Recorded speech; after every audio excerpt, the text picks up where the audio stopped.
बांधणारा या कार्यक्रमाला आपण आमदार पाटील साहेब निवडून आले. अभिनंदन तुम्ही आम्ही केलं, पाणी केला. या जिल्ह्यामध्ये महाराष्ट्रामध्ये अठ्ठावीस आमदारांपैकी 40 आमदार आपल्या झाले, परंतु त्याची नावं, त्याची प्रसिद्धी, त्याच्या कामाचा घोडा थोडा मर्यादित होता. परंतु या तालुक्याच्या आमदाराला, अपक्ष आमदाराला शेवटच्या पक्षप्रमुखांनी मनातला मोठ्या मनाला केला आणि त्यांनी सुद्धा याला बदलावी. मनातला मोठ्या म्हटलं शिवसेनेला पाणी मारल्या आणि अभिनंदन केलं. परंतु आम्हाला अभिमान वाटतो, शिवसेना पक्ष करतो जे वरती ते करून दाखवायचं काम उद्धव साहेबांनी केलं आणि अपक्ष आमदाराला पाणी मारल्या. त्या अपक्ष आमदाराला या महाराष्ट्राच्या राज्यमंत्रिमंडळामध्ये मंत्रिपद उभा केला. 538 कोटी रुपये झाली. साहेबांना दिलं की चूक होती काय? 538 कोटी. त्याच्यापूर्वी आमच्या मुलांना पाटील या कोल्हापूर जिल्ह्यामध्ये थोडे 12 आमदार निवडून येत होते. किंवा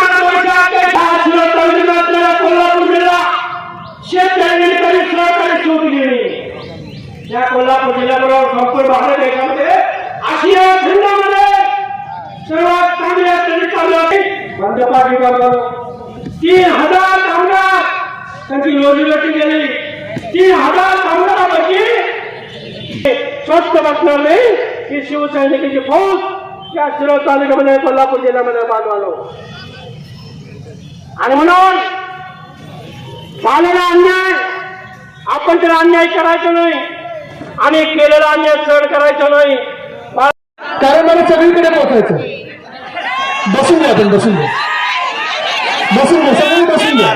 प्रेम यात्रा बोलतोय, निष्ठा यात्रा बोलतोय, पण हे मी माझं तुम्हाला खरं सांगतो, हे मला गुपित आहे की हे जे आपण कधी वाचलं नव्हतं. म्हणजे तुम्ही विचार करा, तुम्ही ज्याला तुमचा मित्र समजता, भाऊ समजता, तुम्ही सगळं काही त्यांना देता. जे काही तुमच्या सोबत येईल त्यांना पहिले दिलं असतं. पदं असतील शिवसेनेतून, त्यांना त्यांची सामाजिक ओळख असेल, राजकीय जन्म असेल, पदं असतील, खासदारकीचं आमदारकीचं तिकीट असेल, हे सगळं दिल्यानंतर सगळं काही या महाराष्ट्रात नीट चाललं असताना हे असा पाठीत खंजीर खुपसावा, असा विश्वासघात करावा, असे गद्दार बनावेत, हे आम्हाला कधी अपेक्षित नव्हतं. म्हणजे झालं असं आहे की ज्याला आपण मिठी मारली, कडाडून मिठी मारली, जवळ घेतलं, डोळे बंद करून जवळ घेतलं. कदाचित चूक हीच झाली असेल की आमचे डोळे बंद होते त्या मिठीमध्ये आणि यांच्या हातात खंजीर होता, हे कधीच कळलं नाही. अहो, वार करायचा होता, तलवारीने घेऊन करायचा होता, छातीवर करायचा होता, पाठीत कसला वार केला तुम्ही? आज मला हाच प्रश्न पडलेला आहे की जेव्हा मी महाराष्ट्रात फिरत आहे, तरुण इथे अनेक तरुण मित्र माझे आलेले आहेत. तरुण आणि तरुणींना कुठच्या तोंडाने सांगू मी की या राजकारणात या? मला सांगावं पण वाटत नाही की राजकारणात या, कारण राजकारण एवढं घाणेरडं झालेलं आहे, खालच्या पातळीचं राजकारण झालेलं आहे की जे काही तुम्ही ज्या माणसाला सर्व काही दिलं हेच विश्वासघात करतात, हेच गद्दार ठरतात आणि हेच असे निघून जातात. कितीतरी ह्या जिल्ह्यासाठी अनेक बैठका घेतल्या. तुला सुद्धा आपल्या बरोबर आपण आठवतो किती पंचगंगेसाठी बैठका घेतल्या, किती बैठका घेतलेल्या. आणि मग मला प्रश्न हाच पडतो की नक्की याला काय कमी दिलं, आमचं काय चुकलं?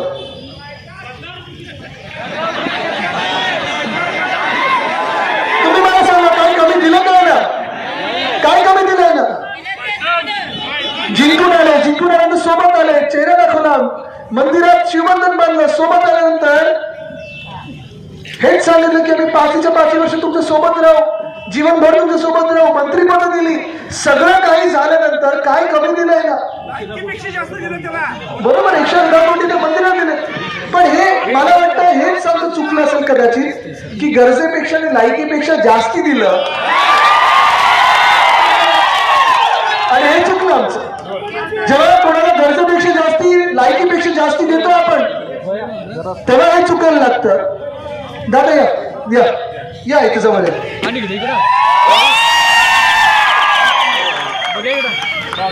धन्यवाद. सोबत राहा.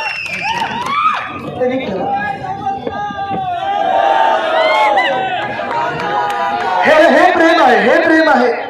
पण हेच प्रेम प्रेम आम्ही त्याच गद्दारांवर दिलेलं, तोच विश्वास ठेवलेला. पण कदाचित चूक ही झाली असेल, थांबा मी घेतो सगळ्यांच्या बुकेने, हीच चूक आमच्याकडून झाली असेल की आम्ही यांच्यावर एवढा विश्वास ठेवला, एवढं प्रेम दिलं, एवढं सगळं काही दिलं की जास्ती दिल्यामुळे त्यांना अपचन झालं असेल आणि हाजमोला खायला हे पलीकडे गेले असते,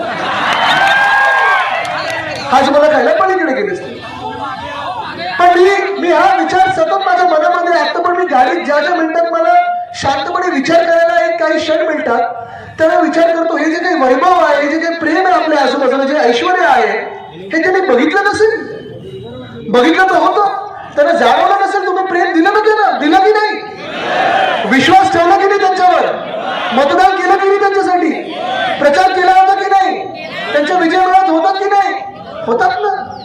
मग काय कमी दिलं आपण, काय कमी तुम्ही दिलं त्यांना. मला वाटतं कदाचित असं पण असू शकतं, कारण जे तिथे बंडखोर म्हणून, बंडखोर नाही गद्दार म्हणून गेलेले आहेत, जे 12 खासदार गद्दार झाले, 40 आमदार गद्दार झाले, त्यांचे 2 गट आहेत. लक्षात घ्या मी जे काही बोलतोय ते, आज तुम्हाला चित्र या राज्यात दिसतंय, देशात दिसतंय, त्यांचे 2 गट आहेत. एक गट असा आहे की ज्याला जास्ती मिळालं, अपचन झालं आणि ते अपचन इतर लोकांना दिसायला लागलं आणि त्यांच्यावर काही दडपण आली असतील. 50 कोटी नाही, ही आमिष होती, आमिष पण असू शकतात, दडपण मला माहित नाही, तुम्हाला माहिती का काय असू शकतं, हे मी नाही, जनता बोलत आहे, हे लक्षात घ्यावं त्यांनी. जनता हुशार आहे, काय दडपण असेल ना, काही दडपण असू शकतात. आणि त्यांना मी एवढंच सांगतोय, तुमच्यावर दडपण होती ना, तुमच्यावर दडपण होती ना, जा तिथे आनंदात राहा. दुसरा गट असा पण आहे ज्यांना फसवून दिलेलं आहे, त्यांना आमिष दाखवून दिलेलं आहे. काही लोकांनी सांगितलं रे उद्धव साहेब आपल्या सोबत आहेत, आदित्य आपल्या सोबत आहे, शिवसेना आपल्या सोबत आहे. ज्यांच्यावर दडपण होती, जे स्वतःच्या मनाने तिथे गेलेले आहेत, जे तिथे पळून गेलेले आहेत, गद्दार खुशीने झालेले आहेत, मी त्यांना आज तुमच्या साक्षीने एवढंच सांगू इच्छितो की तुम्ही झालात ना गद्दार, आनंदात व्हा. तुम्ही गद्दारच असणार आहे, पण तिथे गेल्यात आनंदात राहा, सुखी राहा, लख लाभो तुमचं. तुम्हाला काही आम्ही म्हणणार नाही, आमचा राग नाही म्हणत, पण तिथे एक सांगतो, तुम्हाला तिथे राहायचं असेल, तिकडचं म्हणून राहायचं असेल तर आमदारकी आणि खासदारकीचा राजीनामा द्या आणि निवडणुकीला सामोरे या.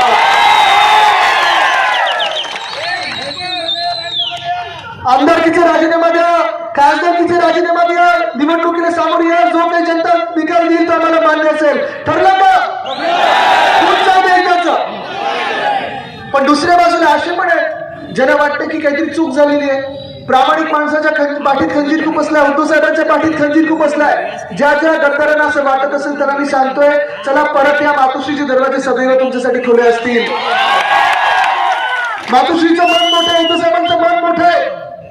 पण हे जे गद्दार आहेत हे आज काय सांगत फिरत आहेत सगळीकडे, काय खोटं बोलत सगळीकडे फिरत आहेत, निर्लज्जपणे खोटं बोलत आहेत की आम्ही हिंदुत्वासाठी गेलो, आम्हाला फंड नाही मिळाला म्हणून गेलो, मित्रपक्ष आम्हाला सतवत होता, हे भेटले नाहीत, ते भेटले नाहीत, अमुक झालं तमुक झालं. उद्या बोलतील आदित्य ठाकरे ब्लू शर्ट घालून फिरतात म्हणून गद्दारी आम्ही केली. काही बोलू शकतात, खोटं बोलायचं काही बोलू शकतात, बरोबर आहे. 2.5 वर्ष मजा केली आणि गेले. पण हे जे स्वतःसाठी बोलत आहेत की आम्ही उठाव केला, आम्ही बंड केला, आम्ही क्रांती केली, 33 देशाने आमची नोंद घेतली, तुमची गद्दार म्हणून घेतलेली आहे, गद्दार म्हणून घेतलेली आहे. आणि तुम्ही बंड केला नाही, तुम्ही उठाव केला नाही, तुम्ही क्रांती केली नाही. बंड करायला, उठाव करायला ताकद लागते, हिंमत लागते, जिद्द लागते. तुम्ही दडपक होतात, दडपक राहणार तुम्ही. तुम्हाला जर बंड करायचं असतं, उठाव करायचा असता तर पहिलं तर म्हणजे 2.5 वर्ष मजा मस्ती केली नसती, नंतर खोटं बोलत फिरला नसतात. तुम्ही बंड करायला आणि उठाव करायला या महाराष्ट्रातच राहिला असतात. शिवसैनिक असतात तर शिवसेना पक्षप्रमुखांचा आदेश पाळला असतात. शिवसेना पक्षप्रमुखांना, हिंदू हृदय सम्राट बाळासाहेब ठाकरेंच्या सुपुत्राला मुख्यमंत्र्यांच्या खुर्च्यावरनं पाय उतार केला नसतात. पण तुम्ही गद्दार होतात आणि म्हणून तुम्ही सुरतेला पळाला होतात. गद्दार हा गद्दारच असतो आणि गद्दार म्हणूनच राहणार आहे. तुम्ही आज लिहून घ्या. पण पहिले कुठे गेले गद्दारी करायला? सुरत. तिथून कुठे गेले? गुवाहाटीला. बरं, ह्याच्यात अजून एक तुम्ही लक्षात घ्या, इथे पण पूर येऊन गेलेला आहे. मी देखील प्रत्येक गावात गेलेलो आहे, पायी फिरलेलो आहे तुमच्यामध्ये, तेव्हा मदत कार्य केलेलं. काही मी उपकार नाही केले, मी शिवसैनिक म्हणून माझं कर्तव्य पाळत होतो. शिवसैनिक आहे मी, हे कळत राहणार. पण हे जे 40 गद्दार लोक आणि काही 12 खासदारांचे तिथे होते, हे तिथे काय करत होते? मजा मस्ती करत होते. काय बघायला गेलेले? मला लाज वाटत होती त्या दिवसांमध्ये, मला स्वतःला लाज वाटत होती. हे स्वतःला शिवसैनिक म्हणून सगळीकडे घोषित करून घेत होते. मला लाज ह्या गोष्टीची वाटत होती. तर तेच बघायला गुवाहाटीला पाठवणार लोक तुम्ही, तर विधान भवन कधी जाणार नाही परत. पण तुम्हाला सांगतो मी, मला लाज ह्या गोष्टीची वाटत होती की टीव्हीवर दोन चित्र समोर येत होती. एका बाजूला आसाममध्ये एक महापूर आलेला होता आणि पुराची परिस्थिती तुम्हाला माहिती आहे कशी, इथे काही नवीन नाही. पण जेव्हा तिथे पूर आलेला होता तिथे काय करत होते, आणि हे लोक जे आसाममध्ये जाऊन तिथे पूर आलेले तिथे मजा मस्ती करून आले, गोव्यात जाऊन टेबलवर नाचून आले, हातवारी करून आले, ह्या लोकांना तुम्ही नेते म्हणून घेणार आहात का, समजून घेणार आहात का? या लोकांना तुमचं लोकप्रतिनिधी म्हणून समजणार आहात का? हे राज्याचं नेतृत्व करू शकतात का? या राज्यात तुम्ही बघा, 2 लोकांचं जम्बो कॅबिनेट आलेलं आहे, 2 लोकांचं मोठं कॅबिनेट आहे. 33वा दिवस आहे, आज तिसरा माणूस यांना सापडलेला नाहीये. त्या विदर्भामध्ये मराठवाड्यामध्ये अतिवृष्टी झालेली आहे, काही काही ठिकाणी पूर आलेला आहे, पण हे लोक दिल्लीला जातात परत येतात, दिल्लीला जातात परत येतात, पण यांचं सरकार काही पुढे जात नाही, कोणाची लोकांची सेवा करायची नाहीये. पण तुम्ही लिहून घ्या, तिसऱ्या माणसाला सापडणार नाही, कारण हे सरकार बेईमानी आहे, गद्दारांचं सरकार आहे, बेकायदेशीर सरकार आहे, घटनाबाह्य सरकार आहे, आणि हे सरकार कोसळणार म्हणजे कोसळणारच. गद्दाराला क्षमा नाही, गद्दाराला माफी नाही. गद्दार हा गद्दारच असतो. तुम्ही किती स्वतःला बंडखोर बोला, उठाव केला बोला, तुमच्या माथ्यावर गद्दारीचा शिक्का आहे, तसंच तुम्ही सगळीकडे फिरत राहणार. आज या महाराष्ट्रामध्ये जे वातावरण झालेलं आहे, एवढं गढूळ वातावरण झालेलं आहे. तुम्ही बघा, गेल्या 2.5 वर्षामध्ये उद्धव साहेबांनी या महाराष्ट्रामध्ये 6.5 लाख कोटीची गुंतवणूक आणली, उद्योग आणले, नोकऱ्या उपलब्ध करून देत होतो आपण. सगळीकडे सुरळीत चाललेला, कुठे काही वाद नव्हता, भाषांमध्ये वाद नव्हता, जिल्ह्यांमध्ये नाही, ना प्रांतांमध्ये, ना धर्मामध्ये, ना कुठच्याही जातीमध्ये वाद होता.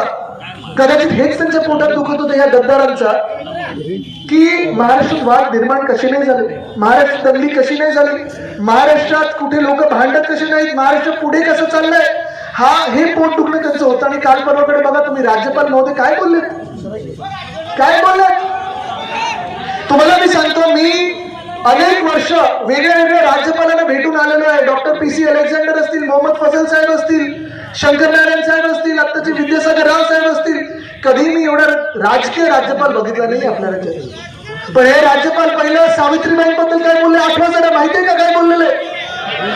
त्यानंतर शिवरायांबद्दल काय उद्गार होते त्यांचे, सगळ्यांनी ऐकून झालेलं आहे. आणि आता काल परवाकडे काय बोलले, मुंबईत आणि ठाण्यात, म्हणजे तुम्ही लक्षात घ्या, जिथे जिथे निवडणुका होऊ लागलेल्या आहेत तिथे हिंदूंमध्ये फूट पाडायची, मराठी माणसाला बाजूला करायचं, शिवसेनेला तोडायचा प्रयत्न करायचा, आणि असं यांचं राजकारण पुढे न्यायचं.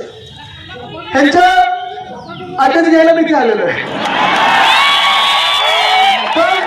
पण यांच्या मनात हेच आहे की महाराष्ट्र पुढे जाऊ द्यायचा नाही, महाराष्ट्राला एकजूट येऊ द्यायचं नाही, महाराष्ट्राच्या जनतेचा विकास होऊ द्यायचा नाही. आणि हे दुःख हे माझ्या मनात आहे की कुठे ना कुठेतरी चांगलं सरकार चाललेलं. 2.5 वर्ष आपण कोविडचा काळ कसा हाताळला आपल्याला आठवत आहे, आपण कामं कशी केली आठवत आहे. 2 वर्ष उद्धव साहेबांची जी काही कामगिरी आहे, टॉप 5 मध्ये उद्धव साहेब येत होते, आणि ह्यांच्या पोटात हे दुखणं होतं. पण आज मी आपल्याला एवढंच विचारायला की ही जी गद्दारी झालेली आहे ती तुम्हाला मान्य आहे का? कारण गद्दारी ही काही शिवसेनेसोबतच गद्दारी झालेली नाही, ही गद्दारी नुसतं माझ्या आणि उद्धव साहेबांसोबत झालेली नाहीये, ही गद्दारी नुसतं मतदारांसोबत झालेली नाहीये, ही गद्दारी ही माणुसकीच्या सोबत गद्दारी झालेली आहे. कारण तुम्ही विचार करा, मी तुम्हाला 1-2 प्रसंग सांगतो, मी जास्त वेळ घेणार नाही. पावसाला पण सांगतो थोडी कृपा कर, थोडं वेळ थांब, तुझं पावसाचं प्रेम असू दे, असंच वर्ष येतं, शुभ शकून आहेच. पण तुम्हाला एक सांगतो मी, दिवाळीचा काळ होता, मी तुम्हाला खास करून हा प्रसंग सांगायला आलोय, कारण हे गद्दारांची वृत्ती बघा, हे खोटं बोलत फिरतात सगळीकडे, गद्दारांची वृत्ती बघा कशी आहे. जेव्हा दिवाळी होऊन गेली होती, आमदार आणि खासदारांचं घरी वर्षावर जेवण होतं, ते झाल्यानंतर मला एका जागतिक पर्यावरणाच्या परिषदेला जायचं होतं.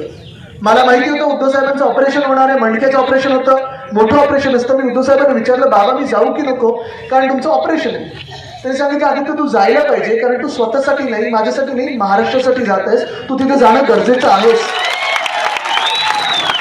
मी तिथे माझं कर्तव्य बजावत होतो. इथे उद्धव साहेबांचं पहिलं ऑपरेशन झालं, आणि त्याच आठवड्यात एक नाही तर उद्धव साहेबांचे 2 ऑपरेशन झाले.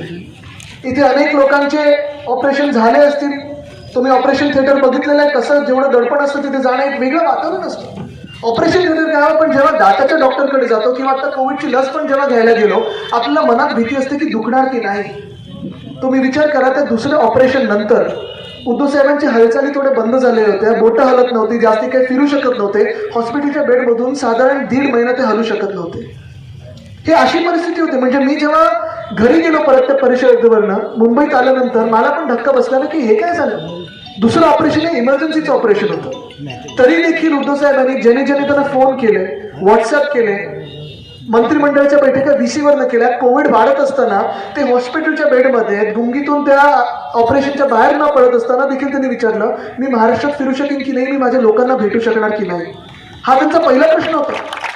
पण एका बाजूला मी ही परिस्थिती बघत होतो, कोविड वाढत होता. उद्धव साहेब तेव्हा म्युन्सिपल कमिशनर असतील, SP असतील, कलेक्टर असतील, आपले आमदार असतील, आपले खासदार असतील, या सर्वांसोबत बोलत होते की लोकांची काळजी घ्यायची कशी, कोविड मधून लोकांना वाचवायचं कसं. कारण ते स्वतः हलू शकत नाहीत, हॉस्पिटलमधून बाहेर पडू शकत नाहीयेत, बैठका घेऊ शकत नव्हते, तरी देखील फोनवर त्यांचं बोलणं चालू होतं. काय झालं, चक्कर आली कोणाला नाही, त्यांना पाणी वगैरे बघत, पाणी आहे का स्टेजवर, त्यांच्या पाठीत खंजीर खुपसायला पाहिजे होतं. ही विचार करण्यासारखी गोष्ट, ही वृत्ती तुम्ही लक्षात घ्या कशी. कारण तुम्ही विचार करा, जी गद्दार 40 गद्दार आमदार आणि जे 12 गद्दार खासदार हे त्या माणसाचे होऊ शकले नाही, ज्यांनी सगळं काही त्या लोकांना दिलं, हे तुमचे तरी होणार का. म्हणजे जेव्हा परिवारावर आमच्या कठीण काळ चाललेला, आम्ही जास्ती बाहेर काही बोलू शकत नव्हतो, आमचं दुखणं काही सांगू शकत नव्हतो, कारण आम्ही जर खचून गेलो असतो तर महाराष्ट्राचं काय झालं असतं हा विचार करत होतो. जेव्हा महाराष्ट्राची काळजी कोविडमध्ये लोकांना जपत होतो, हे सगळं चालू असताना ह्या गद्दाराला काय सुचत होतं, उद्धव साहेबांची काळजी नाही, उद्धव साहेबांची देखभाल नाही, उद्धव साहेबांचं काम नाही, तर गद्दारी सुचत होती. हे तुमचे नेते बनू शकतात. अहो, जे स्वतःच्या नेत्याचे होऊ शकले नाही, स्वतःच्या कुटुंब प्रमुखाचे होऊ शकले नाही, ते तुमचे काय होणार, काय होणार आहे तुमचे लोक. आणि म्हणून आज मी तुम्हाला इथे विचारायला आलोय की तुम्ही सत्तेसोबत राहणार की सत्यासोबत राहणार. ही वृत्ती तुम्ही लक्षात घ्या. कारण हे सगळीकडे खोटं बोलत चाललेले आहेत आणि सत्य परिस्थिती जी सांगतात की उद्धव साहेब भेटले नाहीत, त्या 2 महिन्यामध्ये उद्धव साहेब भेटू शकले नाहीत ह्या लोकांना, पण तरी देखील फोनवरनं आणि व्हिडिओ कॉन्फरन्सिंगवरनं बोलत होते, महाराष्ट्राचं काम करत होते, कुठेही काम बंद केलं नाही. तसंच जर बघितलं तर आम्ही देखील कुठेही बोलू शकलो नाही घरी काय चाललंय. कारण जर मुख्यमंत्र्यांचाच परिवार खचून गेलं तर काय होणार या राज्याचं. आम्ही कामं करत राहिलो, ह्यांची कुरबुर आम्हाला कानावर येत होती, यांचं जे काही हालचाल चालू होती. एवढ्यासाठीच घेत आहे कारण मला नुसतं महाराष्ट्राला नाही, नुसतं देशाला नाही, तर जगाला सिद्ध करायचं की राजकारणात चांगल्या लोकांना स्थान असतं, हे मला निर्माण करायचं आहे.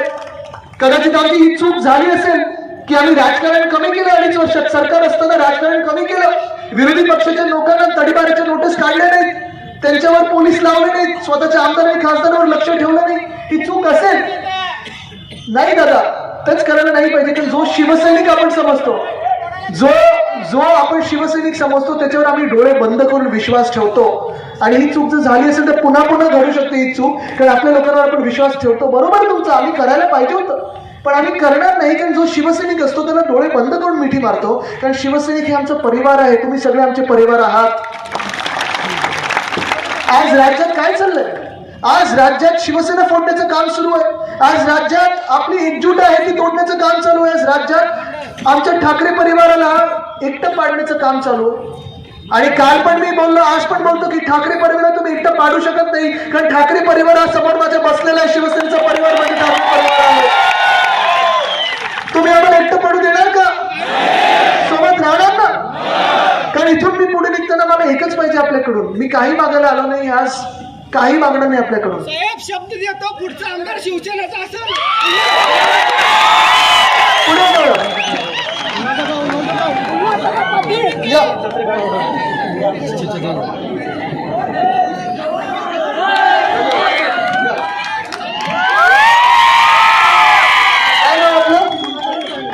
काय नाव आपलं?